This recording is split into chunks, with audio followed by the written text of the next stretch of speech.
back to our NFC playoff picture here. We'll move now to the Seattle Seahawks. Again, we talked about the Cowboys at the top of this segment here. Seattle, a little bit trickier route here. Much like Detroit and Dallas, they have to win out. Yep. Here's how they get in over those other NFC South teams. First off, they got to win those last 2 games.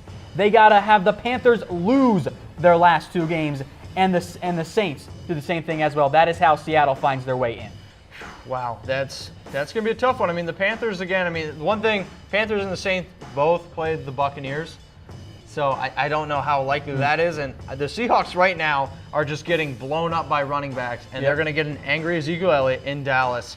I don't know how good I would feel if I was the Seahawks. So this focuses on the NFC South teams. We'll get down to scenario 2, which is again the NFC South, but a little bit different because Seattle wins their last 2 games and Detroit loses a game. Okay. So now Seattle needs one of those NFC South teams to lose their last 2 games. Okay. So they still get that extra spot. That the Detroit loss in this scenario frees up the NFC South team to get another team in. See, to me, scenario 2 is a little bit more likely than scenario 1. That's just my personal They're all opinion. pretty tough. Oh, I bet all these are what, probably under 10%? Yes. Under 10% chance of happening. Detroit has the best chance of the teams outside the mix there of Seattle and the Cowboys. Correct. But, I mean, out of the first scenario and the second scenario, if I'm a Seahawks fan, I think this is more likely that the Lions lose a game than the Saints and the Panthers losing 2 games.